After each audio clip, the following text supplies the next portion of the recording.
субҳи имрӯз санаи 21 октябр дар прокуратураи вилояти Соғд ҷаласаи шӯрои ҳамоҳангсозии фаъолияти мақомоти ҳифзи ҳуқуқи вилоят баргузор гардид, ки дар он ҳолати ошкорнамоӣ ва тафтиши пешакии ҷиноятҳои коррупсионӣ ва иқтисодии хусусияти коррупсионӣ дошта дар сохторҳои маориф, тандурустӣ, мақомоти иҷроии ҳокимияти давлатии шаҳру ноҳияҳои вилоят ва зерсохторҳои он, инчунин таҷрибаи тафтишотии судии ҷиноятҳо дар ин самт дар давоми соли 2021 ва 9 моҳи соли 2022 мавриди баррасӣ қарор дода шуд. Қайд гардид, ки прокуратураи вилояти Соғд дар ҳамоҳангсозии фаъолият бо дигар мақомотҳои ҳифзи ҳуқуқи вилоят ба масъалаи пешгирии амалҳои зидди коррупсионӣ ошкор ва тафтиши ин қабил ҷиноятҳо диққати махсус зоҳир менамояд.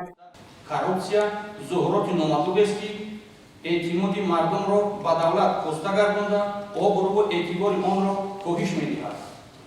ҳамзамон барои рушди иқтисодиёти пинҳонӣ ва истифодаи ғайримақсадноки маблағҳои давлативу ҷамъиятӣ шароит фароҳам меёбад ва дар маҷмӯъ боиси поймоншавии ҳуқуқу азодиҳои инсон ва заиф шудани пояҳои ахлоқии ҷомеа мегардад. таҳлил муайян кард, ки мақомоти прокуратураи вилояти Соғд баҳри ошкор ва пешгирӣ намудани ҷиноятҳои коррупсионӣ ва иқтисодии хусусияти коррупсионӣ дошта кӯшиш ба харҷ дода, дар давраи соли 2021 дар натиҷаи санҷиши ариза ва иттилооти шахсони воқеӣ ва ҳуқуқӣ, инчунин санҷишҳо 237 ҷиноятҳои коррупсионӣ ва хусусияти иқтисодии коррупсионӣ доштаро ошкор кардааст, ки нисбатан 27 адад зиёд мебошад. Аз натиҷаи санҷишҳо 229 парвандаи ҷиноятӣ оғоз ва мавриди тафтиши пешакӣ қарор дода шуда, бо 8 ҳолат бо асосҳои ғайрисафедкунанда аз оғози парвандаи ҷиноятӣ рад карда шудааст. Маблағи зарари аз ҷиноятҳои коррупсионӣ ва иқтисодии хусусияти коррупсионӣ дошта ошкор гардида 11,9 миллион сомониро ташкил медиҳад. дар 9 моҳи соли ҷорӣ бошад, мақомоти прокуратураи вилоят дар маҷмӯъ 215 адад ҷинояти коррупсионӣ ва иқтисодии хусусияти коррупсионӣ доштаро ошкор ва ба қайд гирифта 210 парвандаи ҷиноятӣ оғоз карда, дар 5 ҳолат бо асосҳои ғайрисафедкунанда аз оғози парвандаи ҷиноятӣ рад карда шудааст. тибқи маълумотҳои оморӣ дар ҳудуди вилояти Соғд дар маҷмӯъ аз тарафи раёсати агентии назорати давлатии молиявӣ ва мубориза бо коррупсияи ҷумҳурии Тоҷикистон дар вилояти Соғд дар соли 2021 514 ва дар 9 моҳи соли 2022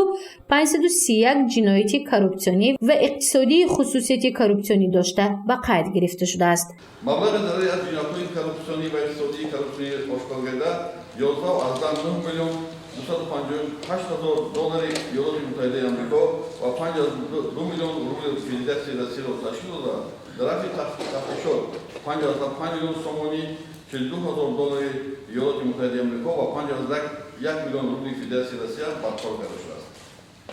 Дар натиҷаи ташкил парвандаҳои ҷиноятӣ 146 адади онро барои баррасӣ ба судҳо фиристода шуда, 34 парвандаи ҷиноятӣ аз ҷониби ба дигар мақомот ирсол ва 17 парвандаи ҷиноятӣ ба дигар парвандаҳои ҷиноятӣ ҳамроҳ, 20 парвандаи ҷиноятӣ қабл ва пешбурди 12 парвандаи ҷиноятӣ боз дошта шудааст. ҷиноятҳои ба қайд гирифташуда дар соли 2021 бештар аз ҷониби кормандони мақомоти иҷроии маҳаллии ҳокимияти давлати маориф, тандурустӣ, заминсозӣ, бонкӣ ва барқ содир карда шуда, дар ин соҳаҳо нисбат ба соли 2020 зиёд шудааст. ин нишондиҳандаҳо дар 9 моҳи соли 2022 бошад, бештар аз ҷониби кормандони мақомоти иҷроии ҳокимияти давлатӣ, маориф, тандурустӣ, зерсохторҳои вазорати саноат, барқи тоҷик содир карда шуда, нисбат ба ҳамин давраи соли 2021 зиёд гардидааст. аз ҷумла дар соли 2021 дар ҳудуди вилояти Соғд аз ҷониби сохторҳои соҳаи маориф ва илми ҷумҳурии Тоҷикистон 57 ҷиноят аз тарафи 33 нафар содир гардида, дар 9 моҳи соли 2022 54 ҷиноят ба қайд гирифта шуда, ин кирдорҳо аз ҷониби 30 нафар содир карда шудааст.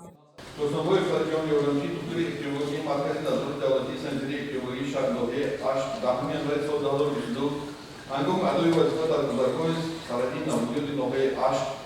шаҳрвандони ҷумҳурии Ӯзбекистон барои гузарондани тест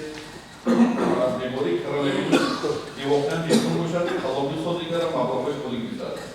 нисбати номбурда 7 феврали соли ҷорӣ бо моддаи 264 парвандаи ҷиноятӣ оғоз шуда ба ҳукми суд маҳкум карда шудааст. تجربه تفتیشات سودی جنایت‌ها در این سمت نشان داد که با حکم سودی نسبت 68 نفر جزای جریمه، نسبت 2 نفر کارهای اصلاحی و نسبت 5 نفر جزای محروم ساختن از آزادی تعیین کرده شده. 8 نفر محکوم شدگان بنابر تطبیق سند عفو از ادای جزا آزاد شدند. در نوع موضوع جزا بسیار بیشتر از جمله کارمندان مخابراتی جو محلی حکومتی دولت موارد تندرستی زیرساخت‌های وزارت صنعت و برخی توجیه صادر کرده شده نسبت به همین دهه سال 2021 ایجاد گشته است. در بین سوی تحلیل شونده نیز وضعیت صادرشوی جنایت‌های کورپسیونی تشویش‌آور باقی مانده اندیشیدن چاره‌های مؤثر را خلق می‌کند. در سال 2021 در حدود جلوی صبح از جانب نمایندگان صاحب موارد و علم جمهوری کردستان 57 جنایت از طرف 33 نفر صادر گردیده. در نوع ماه سال 2022 54 جنایت به کار گرفته شده است که این کردارها از جانب 30 نفر صادر شده است. وابسته به قانون ویرانکنی‌های جای داشته در فعالیت مقامات و مؤسسه‌های نام برده و بهر تقویت بخشیدن فعالیت سوبیکت‌های پیشگیری کننده کروپسیا و اندیشیدن چاره‌ها جهت پیشگیری نمودن جنایت و حقوق ویرانکنی‌های کروپسیونی در مقامات و مؤسسه‌های دولتی قرارهای داخلدار قبول کرده شده است. اعلام گشتن مراتب با سنجش فعالیت سوبیکت‌های خودجگداری زمینه هر گونه سنجش را از طریق مقامات نظارتی سنجشی منع کرده. اما توجه این مقامات بیشتر به فعالیت مؤسسات تندرستی و معارف روانه شده است. همچون مثال می‌آوریم که در سال 2021 در بیمارخانه مرکزی ناحیه 8 از طرف مقامات نظارتی و سنجشی 13 سنجش و در 9 ماه سال 2022 12 سنجش، در بیمارخانه مرکزی ناحیه باجان غفور در سال 2021 13 سنجش و در 9 ماه سال 2022 14 سنجش گذرانده شده است که این تنها سنجش‌های در نظر دارد که در کتاب‌ها خط به خط گرفته شده‌اند. سایر تندرستی به غیر از دیگر سایر نظارتی از جانب خدمات طبی، فعالیت فارماسیوتی و صنایع اپیدمیولوژیکی به یک وزارت تابع می‌باشند منتظم موردی سنجش قرار می‌گرفتند که از سبب غیر قانونی از کارمندان ساحت ایتی جمع‌آوری نمودن مبلغ ناراضی کارمندان ساحت را به وجود آورد. از جانب رئیس شورا، پروکرور ولایت سوخت، مشاور عدلی درجه 3 فرقت خواجه‌زاده، اعضایان شورای هماهنگسازی، کارمندان مسئول مقامات حفظی حقوق ولایت، معاونان پروکرور ولایت، سرداران شعبه و بخش‌های پروکراتور ولایت، پروکرورهای شهر و ناحیه‌ها وظیفه‌دار کرده شدند که در هماهنگسازی فعالیت با دیگر مقامات‌های حفظی حقوق با جلب شهروندان بهر آشکار و پیشگیری نمودن حقوق ویرانکنی در جنایت‌های کروپسیونی و فعالیت مقامات اجرایی محلی حاکمیت دولتی و سرساختارهای آن، جماعت‌ها، مؤسسه‌های معارف و تندرستی و دیگر سوبیکتان پیوسته چاره‌های قانونی اندیشند. گزارش مفنوش شکور و نعیم جان ایوبов برای برنامه اطلاعاتی خبر.